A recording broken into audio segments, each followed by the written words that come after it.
IIT बॉम्बेचं नाव बदलून मुंबई केलं नाही याचा आनंद आहे असं म्हणणाऱ्या केंद्रीय मंत्री जितेंद्र सिंहांना राज ठाकरेंनी झापझापलंय।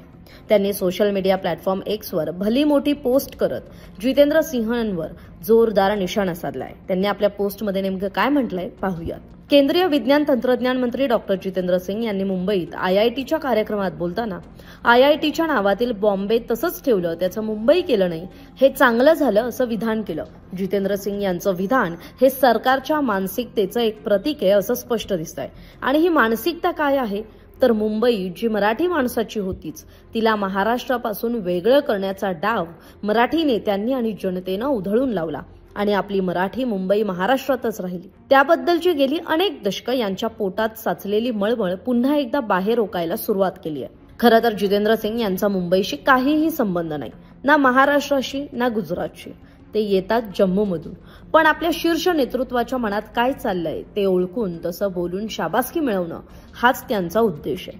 या निमित्ताने फक्त मुंबई नाही तर आता MMR परिसरात राहणाऱ्या तमाम मराठी जनांना माझं आवाहन आहे की आता तरी डोळे उघडा।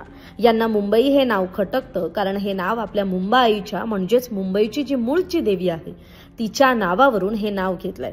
त्या देवीची सगळी लेकरं म्हणजे इथे पिढ्यानपिढ्या राहणारी मराठी माणसं। तुम्ही आणि तुमचं शहर यांना खुपतंय। आज केंद्र सरकारने तिकडे चंदीगड शहर पंजाबच्या हातातून काढून घ्यायचा प्रयत्न केला, त्याला सर्वपक्षीय विरोध झाला म्हणून त्यांनी माघार घेतली, पण ती तात्कालिक माघार आहे। असाच काहीतरी डाव मुंबईच्या बाबतीत 100% शिजत असणार। मुंबई नको बॉम्बेच हवं, यातून हळूच हे शहर ताब्यात घेण्याचा प्रयत्न नक्की सुरू आहे। आधी मुंबई आणि मग संपूर्ण MMR परिसर ताब्यात घेऊन तो गुजरातला जोडण्याचा प्रयत्न सुरू आहे। तेव्हा मराठी माणसा जागा हो, इथे आधीच केंद्रीय हस्तक उद्योगपती इत्यादींनी काय काय ताब्यात घ्यायला सुरू केलंय हे आपण रोज पाहतो आहोतच। आता तरी मराठी माणसांना हे कळायला हवं।